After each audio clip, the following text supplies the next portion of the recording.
이 귀한 저녁에 또 우리를 주님의 자녀 삼아 주시고 인도하심에 감사합니다. 우리가 이 시간 온 마음 다해 또 전심으로 주님을 찬양하며 예배하길 원합니다. 우리의 마음을 주님께서 주장하여 주시고 이 시간 이 자리에 임재하여 주시옵소서. 함께 하실 주님을 기대합니다. 감사하며 예수님의 이름으로 기도합니다. 아멘. 찬송가 365장 함께 찬양하시겠습니다.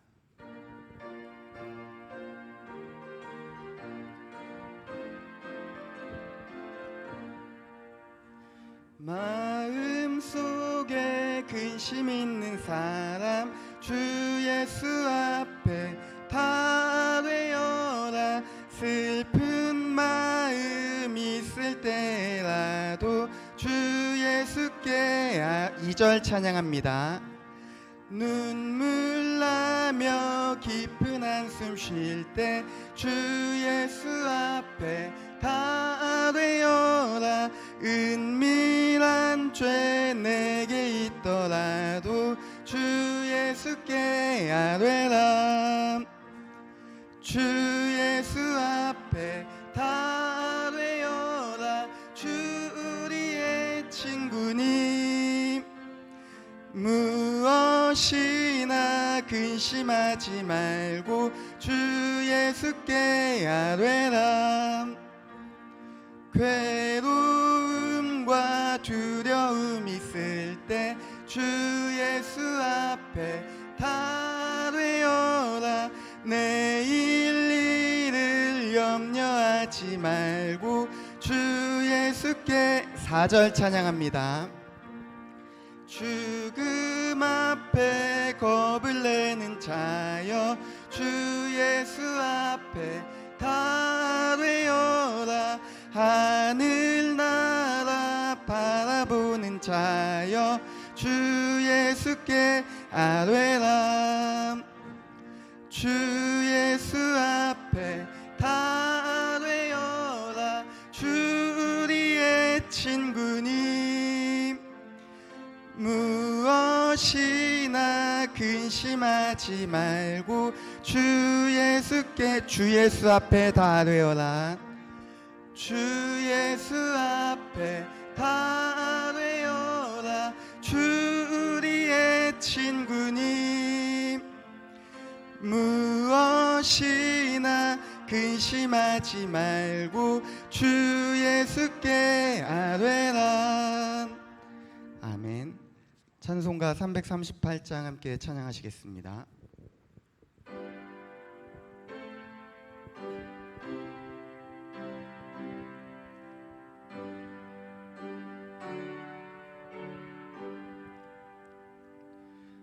내 주를 가까이 하게 함은 십자가 짐 같은 고생이나 내 일생 소원은 늘 찬송하면서 주께 더 나아가기 원합니다. 내 고생하는 것 옛냐 조금 빨리 할게요. 돌베개 베고 잠 갔습니다. 꿈에도 소원이 늘 찬송하면서 주께 더 나아가기 원합니. 천성에 가는 길.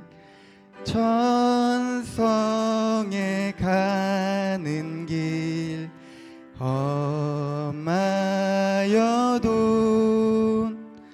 생명길 되나니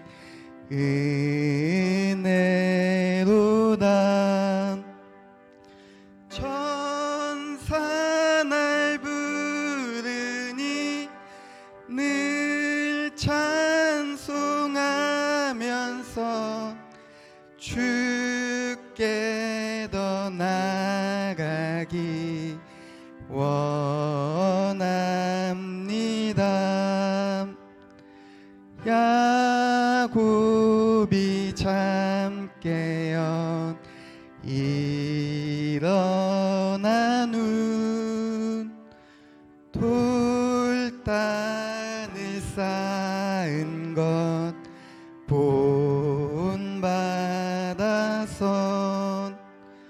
숨쉴 때 되도록 늘 찬송하면서 주께 더 나아가기 원합니다.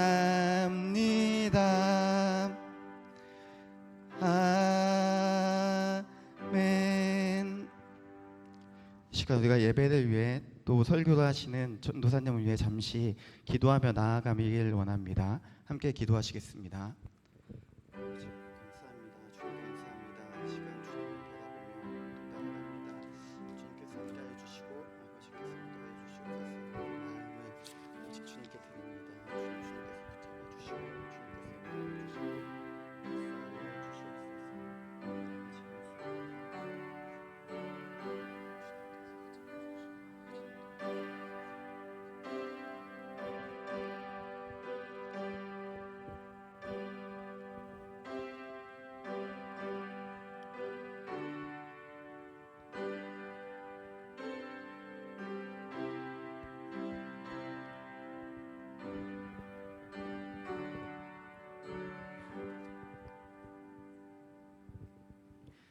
주님, 우리를 자녀 삼아 주시고 예배 자리로 인도하심에 감사드립니다. 우리가 이 시간 겸손한 마음으로 주님을 찬양하며 예배하길 원합니다. 우리의 마음과 우리의 모든 생각과 우리의 모든 것을 주님께 드리오니 주님께서 주장하여 주시옵소서. 분주한 삶 속에서 주님을 외면하며 살았던 우리의 모습을 고백합니다. 주님의 보혈로 용서하여 주시옵시고 이 시간 우리를 은혜의 길로 인도하여 주시옵소서. 우리가 드리는 예배가 형식적인 예배가 아닌 신령과 진정으로 주님께 드리는, 주님께서 기뻐 받으시는 귀한 예배가 되게 하여 주시옵소서. 말씀을 전하시는 이강원 전도사님을 성령의 권능으로 붙들어 주시고 오직 주님의 말씀이 온전히 선포되게 하여 주시옵소서. 말씀을 듣는 저희는 간절한 마음으로 주님의 말씀 앞에 나아가도록 인도하여 주시옵소서. 오직 주님을 예배하는 귀한 시간이 되길 원합니다. 이 예배를 통해서 주님 홀로 영광받아 주시옵소서. 감사하며 예수님의 이름으로 기도합니다. 아멘.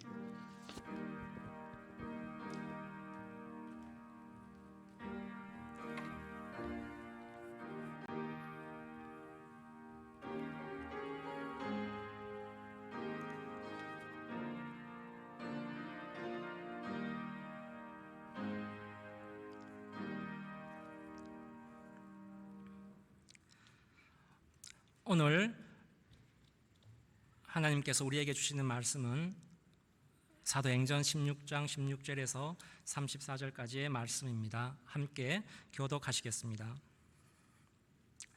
우리가 기도하는 곳에 가다가 점치는 귀신 들린 여종 하나를 만나니 점으로 그 주인들에게 큰 이익을 주는 자라.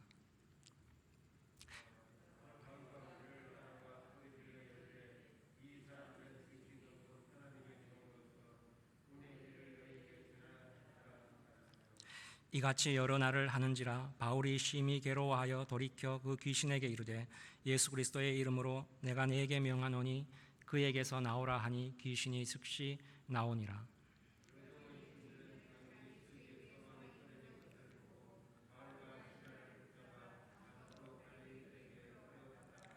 상관들 앞에 데리고 가서 말하되 이 사람들이 유대인인데 우리 성을 심히 요란하게 하여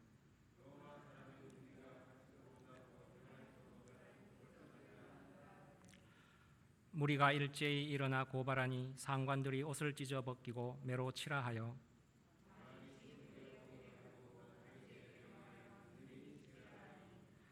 그가 이러한 명령을 받아 그들을 깊은 옥에 가두고 그 발을 착고에 든든히 채웠더니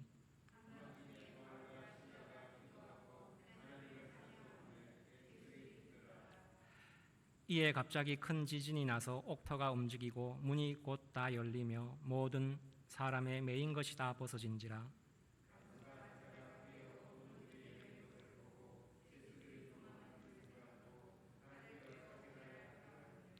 바울이 크게 소리 질러 이르되 내 몸을 상하지 말라 우리가 다 여기 있노라 하니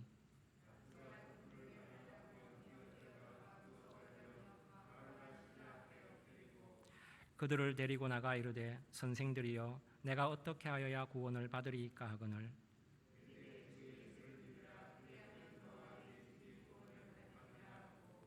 주의 말씀을 그 사람과 그 집에 있는 모든 사람에게 전하더라.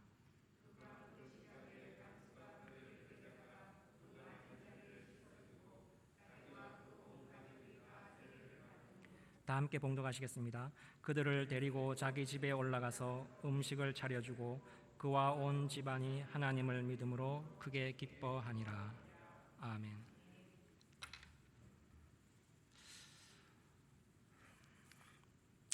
오늘 읽은 말씀은 바울이 2차 전도 여행을 하던 중 빌립보에서 일어난 일입니다. 바로 이 빌립보라는 지역에서 바울이 유럽에 최초로 교회를 세우게 되는데 바로 빌립보 교회입니다. 바울은 원래 유럽이 아니라 아시아 내륙 지방을 전도하려고 했습니다. 이 아시아 지역은 오늘날 우리가 살고 있는 아시아가 아니라 터키 지역입니다. 터키 다 잘 아시지요? 그러니까 바울은 원래 자기 계획을 따라 터키 내륙 지방을 전도하려고 했는데 성령님이 이러저러한 일로 자꾸 막으십니다. 그런데도 바울이 계속해서 터키 내륙 지방으로 전도하고자 하자 성령님이 결국에는 환상을 보여주시며 강권적으로 유럽 지역으로 가게 합니다. 그래서 터키에서 유럽으로 넘어와서 빌립보라는 지역에 오게 되는데 이곳에서 옷감을 염색해서 먹고 사는 루디아라는 여자를 만나게 하고 그 집이 다 세례를 받게 합니다. 바울은 이 집에 머물면서 전도하게 되는데 이를 계기로 이 집에서 빌립보 교회가 생겨납니다. 그동안 계속 어려움만 겪다가 이제야 좀 복음을 전해보려고 하는데 그런데 오늘 읽은 말씀처럼 어떤 사람의 여종에게서 점 잘 치게 하는 귀신을 쫓아낸 일이 발단이 되어 결국에는 빌립보 지역의 모든 사람으로부터 모진 핍박을 받습니다. 결국 바울과 실라는 매질을 당하고 족쇄에 채워져 감옥에 갇히게 됩니다. 매질을 당하고 족쇄를 찼다는 것은 중죄인으로 목숨을 잃는 경우가 대부분이고 다행히 살아난다 하더라도 불구가 되는 경우가 허다했습니다. 그래서 바울과 실라는 감옥에서 극심한 절망 가운데 한밤중까지 기도하고 찬송을 합니다. 그러자 갑자기 지진이 일어나 옥문이 부서지고 차고 있던 족쇄가 풀어지고 이런 일이 계기가 되어 감옥을 지키던 간수가 예수 그리스도를 영접하게 되고 결국에는 마치 아무 일이 없었던 듯이 바울과 실라는 풀려나 빌립보를 떠나게 됩니다. 오늘 읽은 말씀에서 바울과 실라가 극심한 고통 가운데 밤이 새도록 기도와 찬송을 했다고 하는데 기도와 찬송은 대체로 어떻습니까? 정반대의 것인 것처럼 보이죠. 그래서 상반된 것이 함께 나와서 우리로 하여금 무언가 생각해 보게 합니다. 성도 여러분, 기도와 찬송 중에 어느 것이 더 친숙하십니까? 아니, 기도와 찬송 중에 어느 것이 더 어렵습니까? 교회에서나 집에서 하나님께 기도하거나 하나님을 찬양할 때 어떤 게 더 어렵습니까? 둘 다 쉽지는 않지요. 그런데 기도와 찬송이 저절로 나올 때는 어떤 때일까요? 기도는 어떨 때 저절로 나옵니까? 보통은 이 방법 저 방법 다 써보아도 도저히 안 될 때, 더 이상 인간적 방법이 없을 때, 절망하고 자포자기했을 때 저절로 나오는 신음소리, 그게 저절로 나오는 기도 아니겠습니까? 또 찬송은 어떨 때 저절로 나옵니까? 간절히 소망하던 것이 이루어지고 형통할 때, 기뻐서 어깨가 저절로 들썩여지며 하나님 감사합니다 하고 나오는 감사가 저절로 나오는 찬송이 아니겠습니까? 그래서 기도와 찬송은 참 어울리기 힘들어 보입니다. 그런데 오늘 읽은 말씀에서 바울과 실라는 한밤중에 기도와 찬송을 하고 있습니다. 전혀 반대 상황에서 나오는 기도와 찬송이 어떻게 함께 묶여 있을 수 있는지 참 의아스럽습니다. 바울과 실라가 고난 가운데서도 능히 하나님을 찬송할 믿음의 사람이겠으나 처음부터 기도와 찬송을 함께 한 것이라기보다는 극심한 고통과 절망 속에서 한밤중까지 간절히 기도하다가 기도 끝에 어떤 해답을 얻고서 찬송하게 된 것이라고 보는 것이 더 적절해 보이고, 이렇게 보는 것이 실은 성경 전체의 말씀에도 맞습니다. 그래서 오늘은 대체 바울이 어떤 해답을 얻고서 극심한 고통 가운데서 하던 기도가 찬송으로 바뀌게 되었는지 함께 살펴보고자 합니다. 서로 상반되어 함께 어울리기 힘들어 보이는 기도와 찬송이 함께 있는 것이 시편에는 생각보다 제법 많이 있습니다. 시편 대부분을 다윗이 지었는데 극심한 고통 속에서 하던 기도가 찬송으로 바뀌는 것을 자주 볼 수 있습니다. 그래서 다윗의 기도를 통해서 바울과 실라가 극심한 고통으로 시작하던 기도가 찬송으로 바뀌게 된 이유를 한번 짐작해 보고자 합니다. 우리는 보통 언제 저절로 기도하게 됩니까? 크게 두 경우가 있습니다. 자기 허물과 죄 때문에, 혹은 자신은 잘못이 없는데 세상 사람이 까닭 없이 자신을 괴롭히고 대적할 때가 그렇지요. 다윗이 바로 이 두 경우에 모두 해당되는데, 그러니까 다윗은 자신의 죄와 잘못으로 인하여 하나님 앞에 회개하고 하나님 분노 앞에 외면당할까 하나님 앞에 절망하며 울부짖은 끝에 답을 얻고 하나님을 찬송하기도 하고, 다른 한편으로는 자기의 잘못과는 상관없이 원수와 대적으로 말미암아 희망 없이 절망 속에 기도하다가 답을 얻고서 하나님을 찬송하기도 합니다.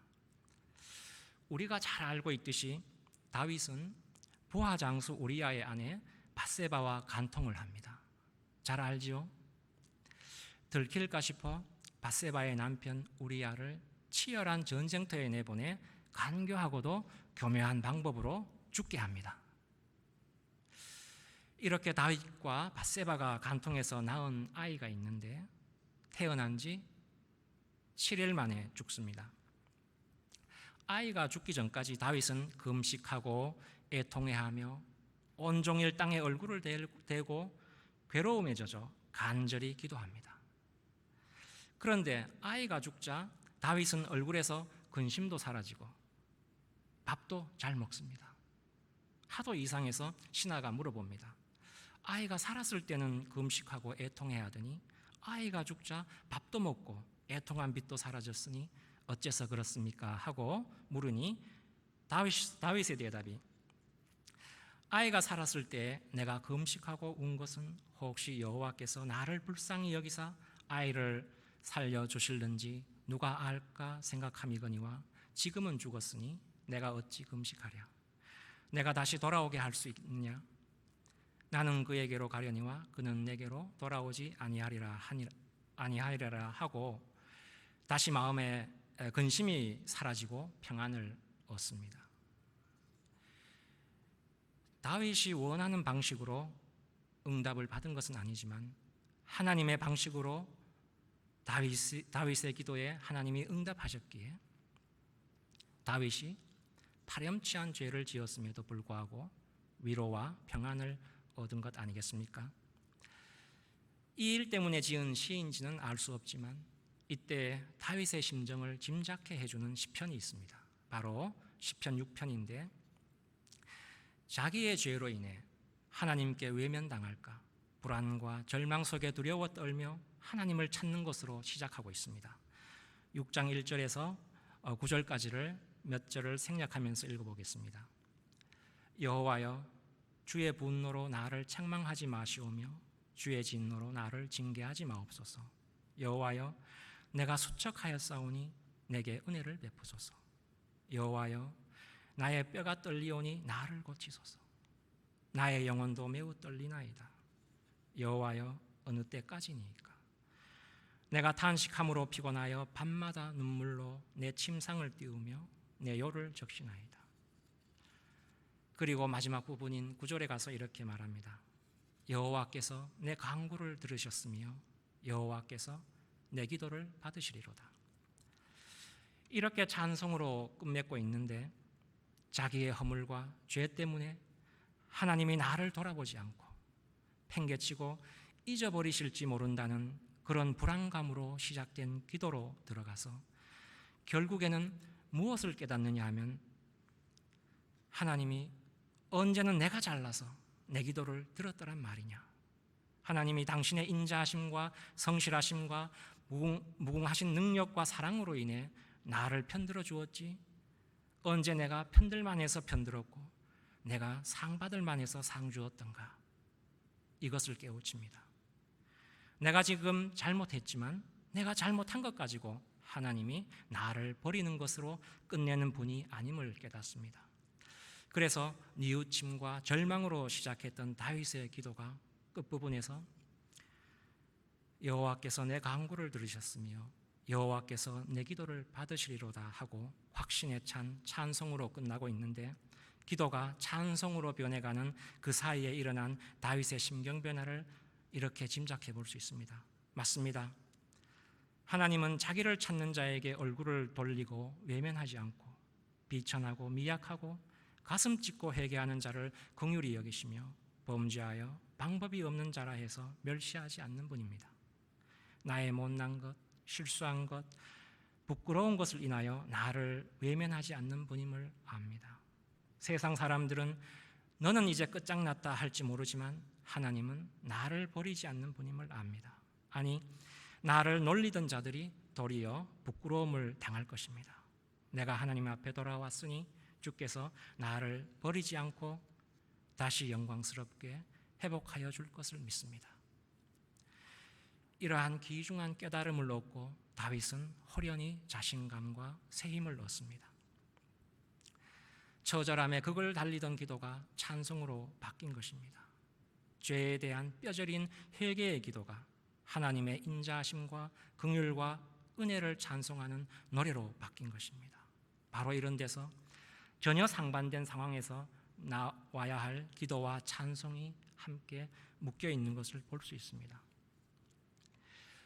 또 다른 시에서 다윗은 자신은 잘못이 전혀 없는데 까닭 없이 자기를 대적하는 사람 때문에 또 이런 대적에게서 벗어나고자 이 방법 저 방법 다 써봐도 별 뾰족한 방법이 없는 절망적인 상황에서 기도하다가 어떤 답을 얻고서 하나님을 찬양하기도 합니다. 다윗은 평생에 걸쳐 이유 없이 달려드는 대적, 원수로 인해 목숨이 왔다 갔다 하는 환난을 당합니다. 우리가 잘 알듯이 사울 왕이 친하던 친구가 심지어 자기 자식이 들고 일어나 자신을 죽이려고 달려들고 다윗은 왕이 되어서도 쫓겨다닙니다. 다윗이 얼마나 이런 대적들로 인해 환난과 고난을 겪었는지는 그의 마지막 유언을 보면 알 수 있습니다. 모세는 이스라엘 12지파를 축복하며 죽습니다. 여호수아는 이스라엘 12지파에게 오직 여호와를 경외하고 여호와만 섬기라는 유언을 하고 죽습니다. 멋있지요? 그런데 다윗은 마지막으로 무슨 유언을 하는지 아십니까? 마음을 다하고 성품을 다해 여호와를 섬기라라는 유언을 아들 솔로몬에게 하고 그 뒤에 마지막으로 뭐라고 덧붙이냐 하면 군대 장관 요압을 내 지혜를 다 동원하여 죽여라. 이놈이 자기 세력이 좀 있다고 왕인 나의 말을 무시하고 지 멋대로 내가 아끼는 사람을 죽였다는 것입니다. 요압의 힘이 워낙 강해서 다윗이 어떻게 해볼 도리가 없었다는 것이죠. 또 이어서 나의 친구 시므이도 너의 지혜를 다 동원하여 죽여 없애라. 친구라면서 악독한 말로 나를 저주하던 놈이다. 그 놈은 언제고 방귀를 들 놈이다.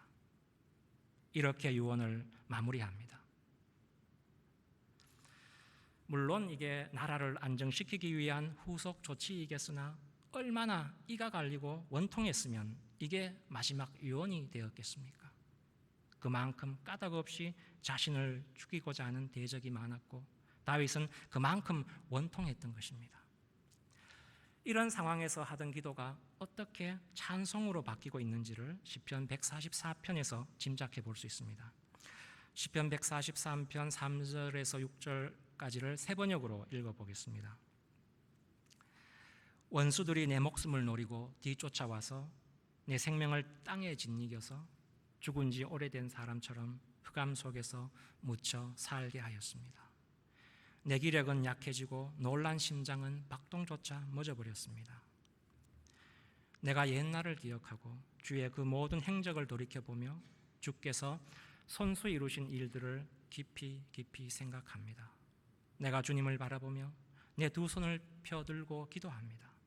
메마른 땅처럼 목마른 내 영혼이 주님을 그리워합니다. 왕이나 친구, 심지어 자기 자식까지도 까닭 없이 자기를 대적하고 죽이려 달려드는데, 그래서 다윗은 자기 목숨이 마치 땅바닥에 내팽개쳐지고 완전히 죽어버린 사람같이 되어버렸다고 하나님에게 하소연하며 기도하는데, 이것이 찬송으로 바뀌는 게 참 기억할 만합니다. 원수가 나를 대적하고 내 목숨이 왔다 갔다 하는 급박한 상황에도 찬송을 하게 되는 이유가 무엇이냐 하면, 주께서 옛날에 우리에게 해주신 일들을 생각하고 급박하고 미급하고 목숨이 왔다 갔다 하는 상황에 있지만 찬송을 하게 되었다는 것입니다. 5, 6절에 뭐라고 하냐면, 내가 옛날 일을 기억하고 주의 그 모든 행적을 돌이켜보며 주께서 손수 이루신 일들을 깊이 깊이 생각합니다. 내가 주님을 바라보며 내 두 손을 펴들고 기도합니다. 급박하고 해결이 불가능해 보이는 이런 상황에서 다윗이 기도하다가 무엇을 깨달았느냐 하면, 지금 상황이 급박하고 다른 해결책이 없어 보여 절망하며 기도하다가 하나님이 어떤 분이신가? 어떻게 우리를 도우셨던 분인가? 하나님이 해주신 옛일을 회상해보고 호련히 새 힘을 얻는 것입니다. 옛날에 해준 일을 생각해보니 하나님이 해준 게 그 상황이 지금보다 더 나쁜데 더 멋지게 문제를 해결한 것이 어디 한둘이 아니더라 하는 것입니다. 다윗 때까지 하나님이 하신 옛일 중에 이스라엘 사람이라면 누구나 그 머릿속에 기억하고 묵상하던 것이 뭐냐 하면, 홍해를 건너고 광야를 지나 가나안을 점령한 것입니다. 그때 일을 묵상해 보니까 애굽에서 나올 때 우리 손으로 나온 것이 아니고, 홍해를 나올 때 우리가 배 만들어 배 타고 노저 건너온 것이 아니라 하나님이 홍해를 갈라서 건넜고, 낮에는 뜨겁고 밤에는 추운 광야를 지나갈 때 구름기둥 불기둥으로 하나님이 인도하셨고, 먹을 것 없고 마실 것 없는 광야길을 갈 때 바위에서 물을 내어 마시게 하고 만나와 메추라기를 먹이신 분이 하나님이시지 우리 손으로 심고 거두어 먹은 것이 아니더라 하는 것입니다. 지금 당하는 일이 벗어날 다른 방법이 없고 너무나 다급하고 절망스러운 일이어서 기도하다 보니, 그것도 하나님에 대한 믿음이 좋아서라기보다 별다른 방법이 없어서 기도하다 보니까 무엇을 깨닫게 되느냐 하면, 하나님이 우리 편들고 우리를 구원하는데 언제 세상에 하나님보다 힘이 세서 하나님 방해한 적이 있더냐라는 깨달음을 얻고, 이 깨달음이 다윗으로 하여금 찬송으로 기도를 마치게 합니다. 내가 지금 당하는 일이 사면초가요 도무지 헤어날 길이 없어 보이지만, 온 천하 주인이신 하나님이 필요하다면 바다를 가르고 구름기둥 불기둥으로 우리를 인도해 우리를 하나님이 기뻐하시고 원하시는 자리에 이르게 할 것이다 라는 것을 깨닫는 순간, 다윗이 신음과 고통 중에 하던 기도가 찬송으로 변하게 된 것이라는 것입니다. 지금까지 이 두 가지 경우에 다윗의 기도를 살펴보았는데, 첫째는 하나님은 우리의 못남과 잘못, 허물과 죄 때문에 당신의 은혜와 긍휼과 자비를 거두어 드리는 분이 아니라 하나님은 언제고 그의 인자하심과 긍휼과 자비로 우리를 다스리시는 분임을 깨닫고 찬송으로 끝맺고 있습니다. 둘째는 하나님이 하신 옛일을 생각해보고 다윗이 깨달은 것이죠. 세상이 하나님 하시는 일을 방해하지 못할 뿐 아니라 그 하나님이 바로 우리 편을 드시는 분임을 깨닫고 고통스럽게 시작되었던 기도가 기쁘게 하나님을 찬양하는 것으로 끝납니다. 이것이 오늘 읽은 말씀에서도 그대로 일어나고 있습니다. 아시아로 계속 전도하려 했지만 하나님이 관건적으로 몰아내서 여기 빌립보까지 왔는데 반기는 자라고는 여자 몇 명밖에 없고 그나마 이제 해볼 만하다는 생각이 드는 찰나에 또 생각지도 못한 일로 매맞고 족쇄에 채여 감옥에 갇히게 되고 보니 바울과 실라도 절망했음이 분명합니다. 25절에 한밤중까지 기도와 찬송을 했다고 하는데 처음부터 찬송한 것이 아니라 한밤중까지 계속 절망하며 기도했을 것입니다. 죄수들이 그 소리를 들었다고 하는 것을 볼 때 소곤소곤 기도한 것이 아니라 아마도 울부짖어 기도했을 것입니다. 그러다가 다윗처럼 하나님이 하신 옛일을 기억하고는 호련히 기쁨에 충만하여 찬송하게 되었을 것입니다. 하나님께 울부짖어 호소하는 기도가 찬송으로 결실을 맺은 것이지요. 사실 바울이 이런 목숨이 왔다 갔다 하는 고난을 당하는 게 빌립보에서 처음이 아닙니다. 빌립보에 오기 전 터키에서 전도하다가 돌에 맞아 겁안 죽게 되었습니다. 죽은 줄 알고 사람들이 내다 버리기까지 했습니다. 이때 당한 일, 그러니까 안디옥과 빌립보에서 당한 일을 통해 바울이 무엇을 깨닫게 되었는지 나중에 바울 자신이 고린도후서 1장에서 이렇게 말하고 있습니다. 고린도후서 1장 8, 9절에 형제들아 우리가 아시아에서 당한 환난을 너희가 모르기를 원하지 아니하노니 힘에 겹도록 심한 고난을 당하여 살 소망까지 끊어지고 우리는 우리 자신이 사형 선고를 받은 줄 알았으니 이는 우리로 자기를 의지하지 말고 오직 죽은 자를 다시 살리시는 하나님만 의지하게 하심이라 이렇게 말씀하고 있습니다. 빌립보에 오기 전 터키에서 얼마나 극심한 고통을 당했느냐 하면 힘에 겹도록 심한 고난을 당하여 살 소망까지 끊어지고 스스로 생각해도 이제는 죽었구나 하는 생각이 절로 드는 환난을 당했다고 합니다. 그런데 죽지 않았습니다. 그래서 바울은 스스로 생각했을 것입니다.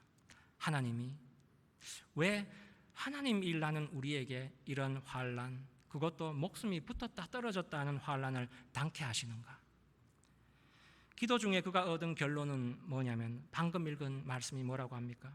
자기 자신이나 세상을 의지하지 않고 오직 하나님만 의지하게 하려고 목숨이 왔다 갔다 하는 고난을 준 것이라고 하고 있습니다. 바로 여기서 우리가 바울이 하나님을 찬송하게 되는 근본적인 이유를 알 수 있는데 우리는 자주 자기 자신의 못난 것 때문에 절망하기도 하고 세상의 힘에 좌절하기도 합니다. 그런데 왜 그렇게 절망하고 좌절합니까? 그게 바로 우리가 우리 자신이 쌓아놓은 것이나 세상적인 힘을 의지하고 있다는 반증 아니겠습니까? 그런데 그런 모든 것 떨어내고 하나님만 의지하게 하려고 목숨이 왔다 갔다 하는 고난을 준 것이라고 바울이 고백하고 있습니다.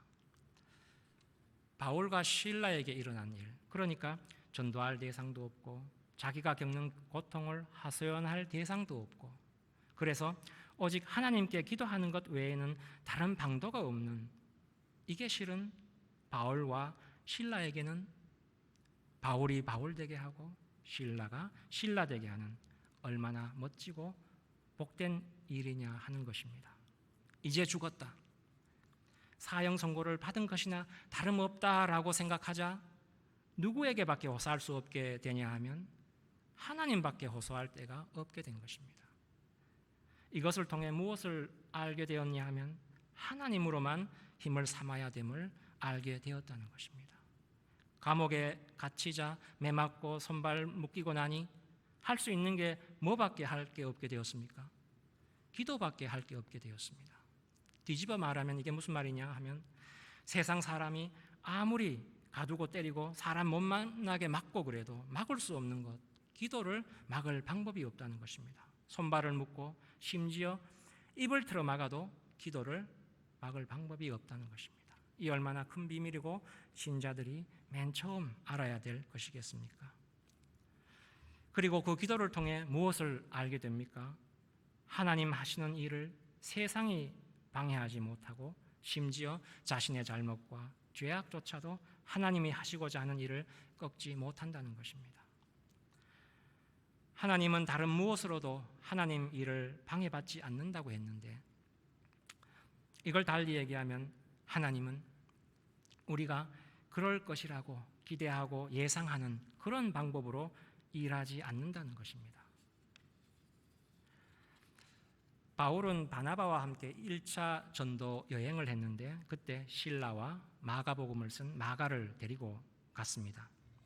마가 때문에 애를 무척 먹었던지 바울은 마가에게 크게 실망하고 더 이상 마가를 전도 여행에 데려가지 않으려고 합니다. 그러나 바나바는 마가를 계속 데려가고자 하고 바울은 데려가지 않겠다 하고 하는데, 사도행전 15장에 보면 이 일로 바울과 바나바가 심히 싸우고 헤어졌다고 합니다. 결국 바나바는 마가와 전도하러 가고 바울은 실라와 전도를 가서 오늘 읽은 말씀처럼 함께 빌립보에서 감옥에 갇히게 됩니다. 나중에 죽음을 1년 앞두고 유언과도 같은 편지인 디모데후서를 쓰는데 거기에 보면 바울이 마가를 데리고 오라, 그가 나의 일에 유익하였느니라 라고 고백합니다. 한마디로 자기가 그때는 잘못 생각했다는 것이죠. 또 2차 전도 여행 때는 앞에서 이야기했듯이 자기 생각에 계속해서 터키 내륙 지역으로 전도하려고 하는데 그때마다 하나님이 유럽으로 가라고 여러 번 신호를 주었는데도 계속해서 말을 안 듣고 자기 생각과 계획, 자기가 가진 무언가를 의지하고서 계속해서 터키 내륙 지역으로 전도하려고 하니 결국에는 성령님이 환상을 통해 강권적으로 가게 하기에 이릅니다. 환상이나 이런 것들을 보면 대단한 믿음의 소유자라고 생각하기 쉬운데 성경을 보면 그게 그렇지가 않습니다. 하나님이 누구를 인도하실 때 마음에 감동을 주어 마음을 움직여도 안 들으면 때려서 인도하시고 이도저도 안 되면 최후 방법으로 그런 환상을 주어서 부득불하게 만드는 것이 대부분입니다. 이런 것을 보면 바울은 뭔가 자기 생각이 있고 자기 나름 가진 게 있어 해볼 만하다고 생각한 것 같습니다. 처음에 말입니다. 한마디로 하나님 외에 뭔가 믿는 구석이 있었음에 분명합니다. 그런데 자기 자신이나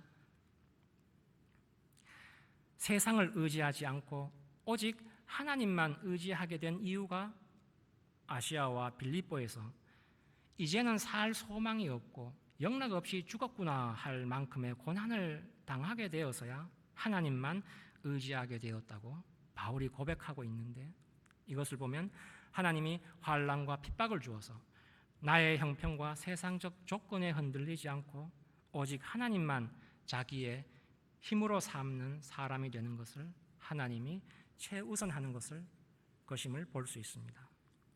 우리는 보통 기왕이면 세상에서 내가 잘 되는 것이 하나님께 영광이 되지 않겠느냐 생각할 때가 종종 있습니다.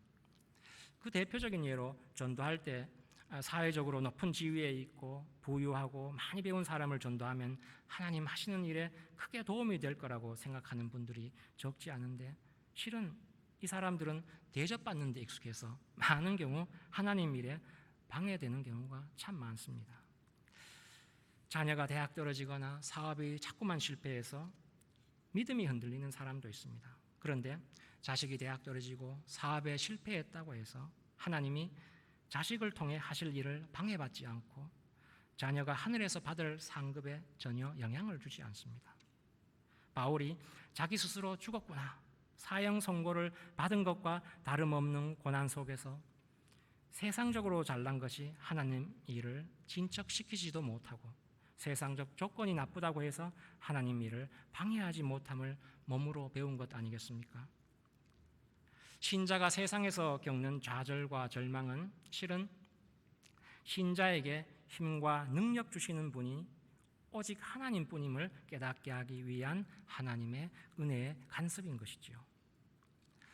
바울이 모든 전도 여행을 끝내고 이제는 로마 감옥에 갇혀 죽음을 기다리고 있을 때 빌립보 교인들이 바울의 궁핍함을 염려해서 돈을 모아 보냅니다. 바울이 이에 대한 답례로 편지를 보내는데 그게 바로 빌립보서입니다. 거기에 우리가 잘 아는 말씀이 있습니다. 빌립보 4장 11절에서 13절에 내가 궁핍함으로 말하는 것이 아니니라. 어떠한 형편에든지 나는 자족하기를 배웠노니 나는 비천에 처할 줄도 알고 풍부에 처할 줄도 알아 모든 일 곧 배부름과 배고픔과 풍부와 궁핍에도 처할 줄 아는 일체의 비결을 배웠노라. 내게 능력 주시는 자 안에서 내가 모든 것을 할 수 있느니라. 하나님만 자기의 힘과 능력으로 삼고 하나님만 의지할 때는 세상의 어떤 처지, 어떤 형편에 처하게 되더라도 부족함을 느끼지 않고 평안 가운데 하나님을 찬송하게 된다고 말하고 있는데, 신자가 가는 길에 세상에 있는 그 어떤 것으로도 도움을 삼아서도 안 되고 또 그 어떤 것으로도 방해를 받아서는 안 된다는 권면 아니겠습니까? 우리 모두 어떠한 형편에 처해 있든지 오직 하나님만 우리의 능력과 힘으로 삼아 괴로움과 환난 중에 우리가 토해놓는 기도가 하나님이 기쁘게 받으시는 찬송이 되는 그런 삶이 되기를 주님의 이름으로 소망합니다. 기도하시겠습니다. 하나님이 이 땅에서 우리를 향하여 하시고자 하는 일이 세상적 조건이나 형편, 심지어 우리의 허물과 죄로 인해 영향을 받거나 변경되지 않음을 믿습니다. 세상적 조건과 환경에 흔들리지 않고 또 우리 자신의 실수와 못남에 대하여 낭망하지 않고 오직 하나님만 우리의 힘과 능력으로 삼아서 기도와 찬송이 끊이지 않는 우리의 삶이 되도록 인도하여 주시옵소서. 예수님의 이름으로 기도드리옵나이다. 아멘. 잠시 오늘 말씀을 생각하며 함께 기도하기를 원합니다. 우리에게 얼마나 절망스럽고 좌절이 되고 억울한 일이 많습니까? 그러나 우리의 진정한 힘과 능력이신 하나님이 계시기에 우리는 또한 해결책이 있습니다. 우리 모두 하나님 앞에 기도로 나아가는 삶을 살게 해달라고, 세상과 나를 바라보지 않고 오직 하나님의 긍휼하심과 자비하심으로 새 힘을 얻는 신자 되게 해달라고, 그래서 날마다 하나님 찬송하는 신자 되게 해달라고 다 함께 통성으로 기도하시겠습니다. 은혜와 긍휼이 풍성하신 하나님 감사합니다. 우리의 허물과 죄에도 불구하고 하나님께 나아가는 자를 긍휼히 보시고 용서하시고 새 힘 주시니 감사합니다. 세상이 우리를 대적할 때 우리를 편들어 주시고 우리에게 당신의 뜻을 이루시니 감사합니다. 또한 언제 어디서나 당신을 만날 수 있는 기도라는 방법을 주시니 감사합니다. 기도의 줄을 놓지 않게 하시고 주님만으로 우리의 힘을 삼게 하시고, 그래서 기도를 통해 주님 찬송하는 하나님이 기뻐하시는 삶을 살 수 있도록 인도하여 주시옵소서.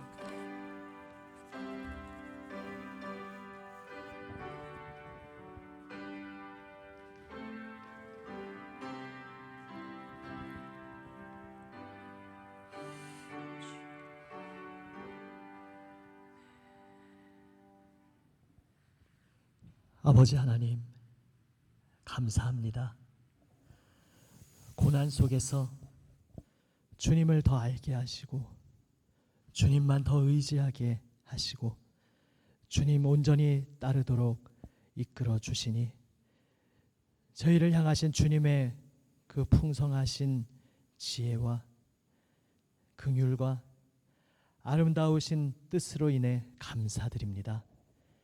주님, 오늘 저희의 삶 속에서 다 알 수 없고 이해할 수 없는 그 어떤 어려움, 고난 속에서도 이 시간을 통해 저희를 만져주시는 주님만 바라보게 하여 주시옵소서. 더 가까이 다가와 주시는 주님의 손길을 느끼게 하여 주시옵소서. 우리를 붙들어 주시고 새롭게 하여 주시는 주님의 놀라우신 부활의 생명의 능력을 경험하게 하여 주시옵소서. 할렐루야. 주님께 모든 찬송과 감사를 드립니다. 우리 구주 예수 그리스도의 이름으로 기도드립니다. 아멘. 할렐루야. 아멘. 오늘 전도사님 통해서 주님께서 여러분 한 사람 한 사람에게 예비하신 은혜의 말씀을 가슴에 심어주신 줄 믿습니다. 아멘. 말씀을 들으면서 생각하게 됩니다. 고난의 시간, 사람의 그 어떤 말로 지금 내가 요즘 겪고 있는 고난은 하나님의 이런 뜻 때문일 거야, 이렇게 명쾌하게 누가 말할 수 있겠습니까? 통과하고 있는 동안 다 알 수 없는 시간인데, 그러나 말씀 속에서 우리는 깨닫고 고백하게 됩니다. 주님, 이 시간 통해서 주님만 더 의지하도록, 주님만 온전히 의지하도록 저를 향하신 놀라우신 계획 가운데 저를 붙들어 주시는 시간인 줄 믿습니다. 이 고백을 오늘 다시 한번 하게 됩니다. 결국 이렇게 제 말로 한번 떠올려 보게 됩니다. 주님, 그 퀴즈를 드려보겠습니다. 주님을 더 가까이, 더 내 코앞에서 더 가까이 만날 수 있는 방법이 무엇이겠습니까? 사실 주님은 어디에나 무소부재 어디에나 계신데 더 가깝다는 게 뭐냐 하면, 주님을 더 가깝게 만날 수 있는 자리는 내가 주님을 온전히 의지하는 자리구나 생각하게 됩니다. 내가 주님을 의지하지 않고 다른 믿는 구석을 여전히 내 손안에 붙잡고 있을 때는 주님은 늘 어디에나 계시지만 내 마음에서 주님을 멀리 세워두는데, 이제 다른 헛된 것 다 손 내려놓고 주님만 온전히 의지할 때 바로 코앞에서 가장 가깝게 주님 앞에 엎드리는 시간이겠구나 생각하게 됩니다. 그래서 그런 내용을 이제 오늘 말씀을 그렇게 요약하면서 한번 서로에게 축복하면 좋겠습니다. 먼저 이렇게 한번 질문이라기보다 이제 위로의 격려인데요. 힘드시죠? 이렇게 하시고 먼저 그렇게 한번 해보시죠. 힘드시죠? 예, 그 다음에 이렇게 축복하시겠습니다. 주님과 완전히 가까워지는 시간인 줄로 믿습니다. 주님과 완전히 가까워지는 시간인 줄로 믿습니다. 아멘. 고난 속에서 온전히 주님만 의지하게 우리를 인도하시는 주님만 바라보며 주님의 은혜에 힘입어 승리하는 우리 모두가 되시기를 바랍니다. 아멘. 예, 교회 소식은 주보를 참조해 주시기 바랍니다. 주님의 은혜에 힘입어서 이 남은 이 주간 시간 모든 시간도 승리하시기를 주님의 이름으로 축원합니다. 아멘. 축도하겠습니다. 지금은 우리 구주 예수 그리스도의 은혜와 아버지 하나님의 사랑과 성령님의 교통하심이 우리를 향하신 놀라우신 뜻으로 고난 속에서도 더 온전한 자리로 우리를 이끌어 주시는 그 은혜에 사로잡힌 하나님의 모든 사랑하시는 아들, 딸에게 지금부터 영원까지 함께 하시기를 간절히 축원하옵나이다. 아멘.